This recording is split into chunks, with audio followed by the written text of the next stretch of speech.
नमस्कार, VCN news के हिंदी समाचारों में आपका स्वागत है। खबरों की ओर बढ़ने से पहले आइए नजर डालते हैं आज की सुर्खियों पर।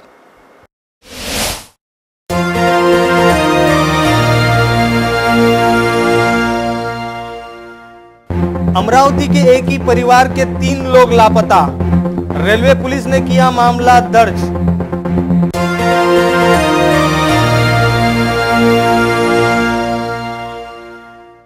सफाई आयोग के रामूजी पवार ने की पत्रकारों से बातचीत।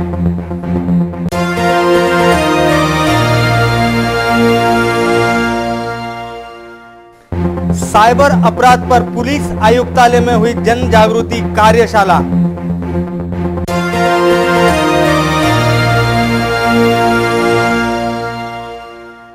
और खोलापुरी गेट थाना क्षेत्र में एक आकस्मिक तो दूसरी खुदकुशी करने का मामला सामने आया।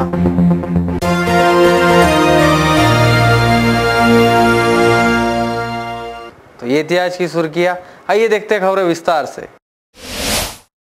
जानकारी के अनुसार वडाली वन परिक्षेत्र अधिकारी पड़ गड़वानकर ने पिछले दिनों फ्रेजरपुरा थाने में शिकायत दर्ज कराते हुए कहा था कि उमेश हिवरारे, पूर्व पार्षद मंगेश मनोरे तथा सिद्धार्थ बंसोड़ व भूषण खंडारे नामक युवकों ने उनके खिलाफ भ्रष्टाचार की शिकायत वापस लेने के लिए विश्राम गृह में बुलाकर 10 लाख की फिरौती मांगी। मामले की शिकायत के बाद फ्रेजरपुरा पुलिस ने भूषण खंडारे को हिरासत में लिया था, जहां उसे कोर्ट में पेश करने के बाद जमानत दी गई थी, लेकिन अन्य तीनों आरोपी फरार थे। पुलिस को इन तीनों की तलाश थी। मंगलवार को गुप्त जानकारी के आधार पर उमेश हिवरारे, पूर्व पार्षद मंगेश मनोहरे, सिद्धार्थ बंसोड़ को बडनेरा से हिरासत में लिया गया। दूसरी ओर इन आरोपियों ने कहा है कि पड़गवानकर ने लाखों का भ्रष्टाचार किए जाने की शिकायत उनके वरिष्ठ अधिकारी चौहान से किए जाने के बाद पड़गवानकर को निलंबित किए जाने के आदेश से बौखलाए पड़गवानकर ने बदले की भावना से हमारे खिलाफ फिरौती मांगने की शिकायत दर्ज कराई है। विगत 10 वर्षों से बंद पड़े राज्य सफाई आयोग को राज्य के मुख्यमंत्री ने प्रारंभ किया है, जिसके बाद सफाई आयोग के अध्यक्ष बनाए गए रामूजी पवार पहली बार अमरावती दौरे पर आए। इस दौरान मनपा के सभागृह में उन्होंने पत्रकारों से बातचीत करते हुए कहा कि मनपा ने स्वच्छता कर्मियों की योजनाओं को कूड़ेदान में डाल दिया है। यहाँ सफाई कर्मचारियों को लेकर आयोग को दर्जनों खामियां प्राप्त हुई है, जिसकी वास्तुस्थिति से वे मुख्यमंत्री को अवगत कराएंगे। उन्होंने कहा कि हर 1000 लोगों पर 5 सफाई कामगार बंधन कारक है, लेकिन अमरावती में सफाई कर्मचारियों की नियुक्ति में कोताही बरती जा रही है। सफाई कर्मचारियों के लिए श्रम साफल्य योजना के तहत आवास योजना का लाभ देने में मनपा फेल हुई है, जिस पर रामूजी पवार ने नाराजगी व्यक्त की है। महाराष्ट्र शासनाने सफाई कामगार आयोगाची निवृत्ती त्याच्यासाठीच केलेली आहे की गंदगीचा काम करणारा जो सफाई कामगार आहे त्याचा राहणीमान उंचावणे, त्यांचा सर्वांगीण विकास साधण्याकरता जी योजना राबवलेली आहे शासनाने, त्या योजनेची अंमलबजावणी होते की नाही हे पाहणे, नाही झाली असेल तर तसे निर्देश देऊन त्याची अंमलबजावणी करायला लावले। अशा प्रकारचं शासनाने काम आयोगाकडे दिलेलं आहे आणि हा आयोग गेल्या 10 वर्षापासून मागील शासन काळात बंद होता, म्हणून अनेक प्रश्न प्रलंबित पडलेले आहेत। पण हा आयोग या महाराष्ट्र राज्याच्या मुख्यमंत्र्यांनी 10 वर्षापासून बंद पडलेला आयोग चालू करून या गरीब समाजाचे प्रश्नचा आढावा घेण्याकरता संधी दिलेली आहे। त्यांचे प्रश्न त्यांना मिळून द्यावे याच्याकरता संधी दिली आहे, म्हणून माननीय मुख्यमंत्री महोदयांचा मी आभार मानतो। आज हे निर्देश दिले आहे की जी योजना राबवली गेली नाही ती त्वरित राबवण्यात यावी। जी योजना त्यांना मिळाली नाही त्यापासून ते वंचित राहू नये याची दक्षता घ्यावी आणि टाइमबद्ध कार्यक्रमाप्रमाणे त्याची अंमलबजावणी करावी, अशा प्रकारचे निर्देश आयुक्त साहेबांना या मीटिंगमध्ये दिले आहे आणि त्यांनी ते मान्य केले, अंमलबजावणी करण्यास तयार झाले। त्याचबरोबर या नगरीचे महापौर, सत्तापक्ष नेता, उपमहापौर हे सुद्धा या मीटिंगला हजर आले। त्यांनी सुद्धा या प्रश्नाला ची अंमलबजावणी होईल, मिनिट्स आपण करा, आम्ही त्याची अंमलबजावणी करू, अशा प्रकारचं आश्वासन दिलं। म्हणून हे आश्वासन घेऊन आशा बाळगून मी आता पुढचा दौरा करणार आहे की बाकीचं हे अमरावतीचं काम अमरावतीच्या सफाई कामगाराच्या पदरात पडेल असा विश्वास व्यक्त करतो। इस दौरान रामूजी पवार के निर्देशों को आगे बढ़ाने का आश्वासन निगमायुक्त हेमंत पवार ने दिया है। शहर में लगातार बढ़ रहे साइबर अपराध के मामलों के ग्राफ को देखते हुए इसके जन जागृति के संदर्भ में मंगलवार को पुलिस आयुक्तालय में अखबार जगत से जुड़े प्रतिनिधियों सहित आम नागरिकों के लिए साइबर जानीव जन जागृति कार्यक्रम का आयोजन किया गया, जिसका शुभारंभ पुलिस आयुक्त के हाथों किया गया। इस अवसर पर पुलिस उपायुक्त चौहान सहित साइबर क्राइम के एपीआई कांचन पांडे, पीएसआई कान्हो पात्रा बसा, जिला सूचना अधिकारी पवार व अन्य कर्मचारी मौजूद थे। कार्यक्रम के दौरान उपस्थितियों को कार्यक्रम की रूपरेखा बताते हुए साइबर जानीव जन जागृति कार्यक्रम के विषय में विशेष पुलिस महानिरीक्षक साइबर के कार्यालय से प्राप्त पावर पॉइंट प्रेजेंटेशन का मार्गदर्शन किया गया। फिशिंग, हैकिंग, डाटा थीफ, नौकरी का लालच बताकर ठगी, बिना कंपनी के नाम पर धोखाधड़ी जैसे अनेक विषयों पर जानकारी दी गई। ट्रान्सफॉर्मिंग महाराष्ट्र हा प्रकल्प महाराष्ट्र शासन राबवत आहे आणि त्या अंतर्गतच आज आम्ही अमरावती पोलीस आयुक्तालय येथे प्रसारमाध्यम प्रतिनिधींकरिता सायबर जाणीव जागृती कार्यक्रम आयोजित केलेला होता। सदर कार्यक्रमास सर्व प्रसारमाध्यम प्रतिनिधींची उपस्थिती होती।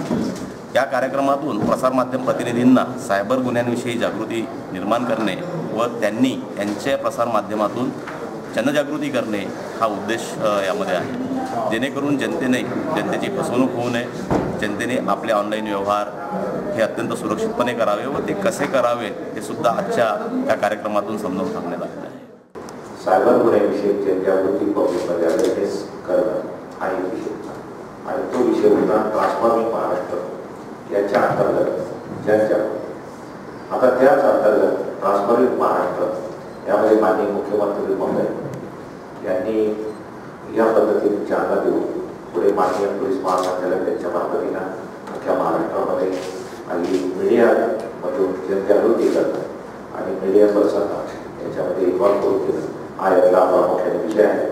याविषयी मला थोडक्यात सांगायचं असं वाटतंय की आम्ही सायबर बऱ्याच वेळेला सायबर विषय बोलत असतो। सायबर म्हणजे काय? आमची जी इंटरनेट क्रांती ज्याला आम्ही म्हणू शकतो, इंटरनेट क्रांतीचं फार मोठ्या प्रमाणावर झालेली आहे हे आपल्याला समजते आणि या क्रांतीमधून जरी त्याचा फायदा असला तर त्याची ज्या पद्धतीनं काही गुन्हे घडत आहेत हे गुन्ह्याचं स्वरूप सुद्धा फार वेगवेगळ्या प्रकारचं असतं आणि पोलिसच्या परीने इन्व्हेस्टिगेशन करायचा प्रयत्न करतात। त्याच्यामध्ये काही गुन्हेगार मंडळी अत्यंत ॲडव्हान्स पद्धतीचे टेक्नॉलॉजी किंवा अंदाज पद्धतीचा नॉलेज वापरून या गुन्ह्यामध्ये मोठ्या प्रमाणावर वाढतात आणि हे पुढे होत असताना गुन्ह्याचे प्रकार आहेत। एक आर्थिक लॉस, फायनान्शियल क्रायसिस तयार होत आहे, हा एक महत्त्वाचा भाग येतो। दुसरा विषय होतो की कोणाच्या बद्दलचं अवमान तयार करणं, अपमान तयार होणं, अशा पद्धतीचे काही प्रकार आहेत। काही प्रकारामध्ये छेडछाड आहे, गुन्हे, महिलाविषयी गुन्हे हा मोठ्या प्रमाणावर घडत आहे आणि त्याचबरोबर काहींच्या अफवा पसरवणं, अफवामधून काही वेळेला फार मोठ्या दुर्घटना घडतात किंवा एखाद्या समाजाबद्दल दुसऱ्या समाजाची तीव्र नाराजी होते, बदनामी होते, असे वेगवेगळे प्रकार या इंटरनेटच्या क्रांतीमधून सुद्धा आम्हाला दैनंदिन जीवनामध्ये पाहायला।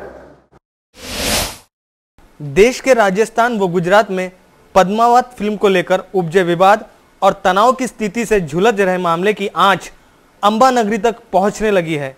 आगामी 25 जनवरी से देश भर में प्रदर्शित होने वाली इस फिल्म के प्रदर्शन पर रोक लगाने हेतु स्थानीय राजपूत समाज भी एकजुट हो चुका है। हालांकि अपने विरोध को लेकर बीते सोमवार को ली गई राजपूत समाज बंधु की प्रेस वार्ता में उन्होंने फिल्म पद्मावत को ना देखने की अपील की थी, तो मंगलवार को फिर राजपूत समाज की ओर से पुलिस आयुक्तों को ज्ञापन सौंपते हुए शहर के सिनेमाघरों में इसके प्रदर्शन पर रोक लगाने की मांग की गई है। तो दूसरी ओर पुलिस आयुक्तों ने स्पष्ट किया है कि फिल्म रिलीज करने कोर्ट के आदेश है, जबकि सेंसर बोर्ड ने इस फिल्म के कुछ दृश्यों को निकाल दिया है। मी ती अथॉरिटी नाही नंबर येईल, तुम्ही आला माझ्याकडे निवेदन द्यायला, हा विषय ठीक आहे। दुसरा म्हणजे सुप्रीम कोर्ट न्यायालयाने जे काही म्हटलेलं आहे ऑल ओव्हर नॅशन वाईड केलेलं आहे। ऑफिशियली मला मेसेज आले की जे काही कोणी आंदोलन करण्याच्या भूमिकेत असेल त्यांची चर्चा करा, मीटिंग करा. आंदोलन होणार नाही किंवा कायदा हातात घेतला जाणार नाही, त्यांना समज द्या आणि योग्य ते प्रोटेक्शन त्यांना द्या. जे कायदेशीर मार्गाने त्यांचा सिनेमा ते चालवणार आहे त्यांना संरक्षण द्या. अशा पद्धतीची आमची कारवाई भूमिका राहणार. आता तुमचा जो विषय होता, कदाचित मला जास्त ज्ञान नसेल पण काही प्रमाणात सेन्सर बोर्डाने ते काहीतरी कमी जास्त काय प्रमाणात केलेलं आहे, त्याच्यात रिकरेक्ट झालं असावं कदाचित, पण त्यात काहीतरी चेंज झालेला आहे हे मला नॉलेजने ऐकून मी कन्फर्म सांगत. पण अशा परिस्थितीत माझ्या अधिकाऱ्यांना मी काल मिटिंग घेतली खास यासाठी. तुमच्या सर्व लिडर्सला बोलवा म्हटलं, वेगवेगळे संघटना बोलवा, तुमच्याशी मिटिंग घ्या आणि जर लोकशाही मार्गाने त्यांच्या सुप्रीम कोर्टाच्या गाईडलाईन्स आहेत, त्यांना त्यांचा धंदा व्यवसाय चालवत असेल तर करू द्या. तुम्ही तुमचा निषेध असेल, काही करायचं असेल, तुम्ही कलेक्टर साहेबांकडे या, माझ्याकडे या, निवेदन द्या. त्याच्याशिवाय थिएटरवर जाऊन कायदा सुव्यवस्था निर्माण होणार नाही, कायदा हातात घेतला जाणार. अशा रीतीने आपल्याला एक मेसेज द्या. ऐसे में विरोध प्रदर्शन करने वाले शांतिपूर्वक विरोध प्रदर्शन कर सकते हैं. यदि कानून व्यवस्था हाथ में ली गई तो पुलिस अपने तरीके से निपटेंगी. हमें सिनेमाघरों को सुरक्षा प्रदान करने के आदेश है. अब देखना यह है कि जहां देश के कुछ हिस्सों में फिल्म पद्मावत को लेकर जो घमासान मचा हुआ है, तो 25 जनवरी को प्रदर्शित होने के बाद शहर में इसके विरोध प्रदर्शन वाले लोग क्या कदम उठाते हैं. जवाहर गेट परिसर के सराफा बाजार में मंगलवार की दोपहर उस समय सनसनी मच गई जब यहां की 55 वर्षीय महिला ने अपने घर में फांसी लगाकर अपनी जीवन लीला समाप्त कर ली. मृतक महिला का नाम कल्पना वर्मा बताया जाता है. जानकारी के अनुसार कल्पना सराफा परिसर में अपने परिवार के साथ रहती थी, जो पिछले कुछ दिनों से मानसिक रूप से परेशान भी थी. बीते सोमवार को ही कल्पना को शहर के एक निजी अस्पताल में भर्ती किया गया था, जहां शाम में ही उसे अस्पताल से छुट्टी दे दी गई थी. मंगलवार की सुबह कल्पना के पति रोजाना की तरह सराफा स्थित अपनी दुकान में गए थे, जबकि कल्पना घर पर अकेली थी. इस दौरान कल्पना ने अपने घर में रस्सी का फंदा बनाकर छत में लगे लोहे के हुक के जरिए फांसी पर झूल गई. यह घटना उस समय उजागर हुई जब कल्पना के पति के भाई का लड़का किसी काम से कल्पना के घर पहुंचा. फांसी पर लटकी देख कल्पना को उसने हो हल्ला मचाया. घटना की खबर आग की तरह पूरे परिसर में फैलते ही मौका वारदात पर बड़ी तादाद में परिसरवासी पहुंचने लगे. घटना की जानकारी पर मौके पर पहुंची कोल्हापुर गेट पुलिस ने घटनास्थल का पंचनामा कर शव को पोस्टमार्टम के लिए जिला सामान्य अस्पताल के शवागार में भिजवाया. बताया जाता है कि मृतक कल्पना के मायके वाले जलगांव जिले के 40 गांव से अमरावती के लिए रवाना हो चुके हैं, जिसके चलते बुधवार को कल्पना का अंतिम संस्कार किया जाएगा. अपनी तेज तर्रार बुलंद आवाज से सबके दिल में खास जगह बनाने वाले तथा अन्याय के खिलाफ आवाज उठाने वाले हिंदू हृदय सम्राट बाला साहेब ठाकरे, इनकी जयंती उत्साह के साथ संपन्न हुई. कामरगांव में 23 जनवरी की रोज जिजाऊ चौक में शिवसैनिकों द्वारा हिंदू हृदय सम्राट शिवसेना प्रमुख बाला साहेब ठाकरे की प्रतिमा का पूजन कर हार अर्पण किया गया. तत्पश्चात ग्रामीण रुग्णालय में जाकर मरीजों को बिस्किट का वितरण किया गया. इस अवसर पर ग्रामीण रुग्णालय के अधिकारी राठौड़, पंचायत समिति सदस्य रवि मुले, हिम्मत देशमुख, विनोद भदाळे, संजय राउत, मानिकराव भिसे, धनराज ऊंटवाल, सतीश हरणकार, संजय लुटे, पूर्व सरपंच साहेबराव तुमसरे समेत बड़ी संख्या में शिवसेना कार्यकर्ता तथा पदाधिकारी मौजूद थे. कामरगांव से हमारे संवाददाता नरेंद्र बोरकर की ये रिपोर्ट. हादसे कब और कैसे दस्तक देगी ये किसी को पता नहीं होता, मगर कोई भी काम करने से पहले या करते वक्त खुद की हिफाजत करना भी ज़रूरी होता है, जिससे शायद होने वाले हादसे अपनी सतर्कता से टल सकते हैं. एक ऐसे ही हादसे की घटना कोल्हापुरी गेट थाना क्षेत्र में हुई, जहां एक महिला की टाकी में गिरने से मौत हो गई. प्राप्त जानकारी के अनुसार कोल्हापुरी गेट थाना क्षेत्र के तारखेड़ा निवासी अर्चना गुणवंत मस्के उम्र 34 अपने घर में काम कर रही थी कि अचानक घर का नल बंद हो गया. अर्चना घर में लगी टाकी में पानी देखने को गई. टाकी में झुककर देखते समय उसका संतुलन बिगड़ गया और वह टाकी में जा गिरी. बचने बचाने की लाख कोशिशों के बावजूद दुर्भाग्यवश अर्चना की मौत हो गई. नागपुर गेट थाना क्षेत्र में बीते 15 दिनों में 3 नाबालिग लापता होने की वारदातों के बाद एक बार फिर एक ही परिवार के 3 सदस्य लापता होने की घटना से सनसनी मचा दी है. जानकारी के अनुसार पठान चौक निवासी एक महिला अपने 2 बच्चों सहित अमरावती सूरत पैसेंजर से अकोला के लिए रवाना हुई थी. संबंधित महिला के पति ने अपने पत्नी व दोनों बच्चों के अकोला सुरक्षित पहुंचने को लेकर फोन किया तो उनकी पत्नी का मोबाइल सोमवार से बंद आ रहा है। संबंधित महिला के पति ने अपने ससुराल के सदस्यों से पूछताछ करने पर उनकी बेटी अकोला नहीं पहुंचने से मामला और संदेहास्पद हो गया है, जिसके बाद लापता महिला के पति ने बडनेरा रेलवे पुलिस में मामले की शिकायत दर्ज कराई है। इस संदर्भ में संपर्क करने के लिए आप इस क्रमांक पर फोन कर सकते हैं 7709717551 9372620825 तथा दूसरा नंबर है 9273486330। यदि आपको इन लोगों के बारे में कुछ भी पता चलता है तो तुरंत इस नंबर पर संपर्क करने की गुजारिश की गई है। जय भवानी, जय शिवाजी, जय महाराष्ट्र जैसे संवादों की गर्जना से हर कोई भलीभांति परिचित है।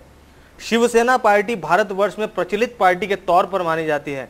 अमरावती शहर में शिवसेना पार्टी में कई शिवसैनिक सक्रिय तत्परता से कार्य करते हैं। एकजुट निष्ठा से हर शिवसैनिक पार्टी के लिए काम करता है। शिवसेना पार्टी ने मंगलवार की रोज अमरावती शिवसेना शहर प्रमुख पद पर पूर्व पार्षद प्रवीण हरमकर की नियुक्ति की है। VCN न्यूज से बातचीत के दौरान प्रवीण हरमकर ने कहा कि वे करीब 25 सालों से शिवसेना में काम कर रहे हैं। इसके पूर्व युवा सेना जिला प्रमुख पद पर कार्य किया है और शिवसेना पार्टी की तत्परता से सेवा की है।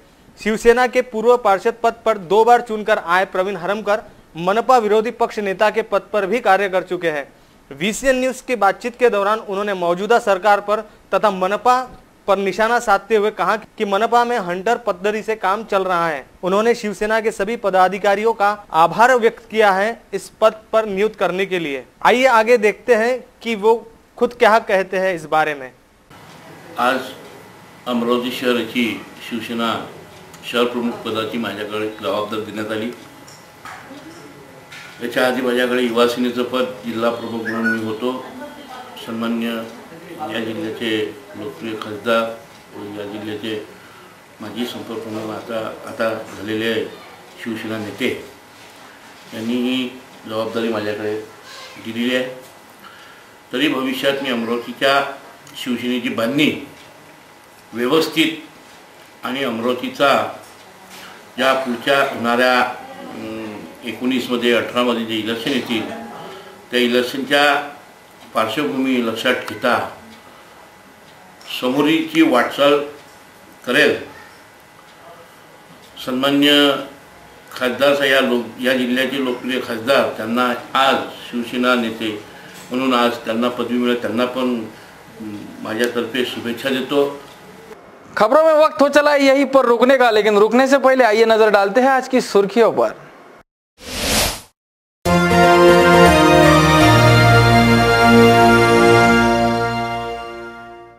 अमरावती के एक ही परिवार के 3 लोग लापता, रेलवे पुलिस ने किया मामला दर्ज।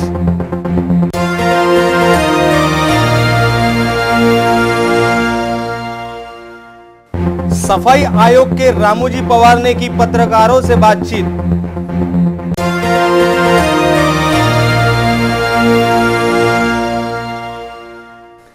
साइबर अपराध पर पुलिस आयुक्तालय में हुई जन जागृति कार्यशाला।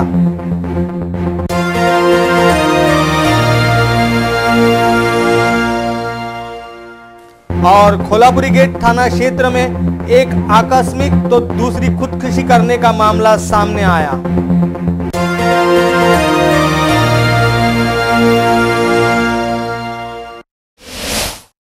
तो ये थी आज की सुर्खियां। खबरों में आज के लिए बस इतना ही। कल फिर मिलेंगे कुछ नई तरोताजा खबरों के साथ। तब तक के लिए देखते रहिए VCN न्यूज। नमस्कार।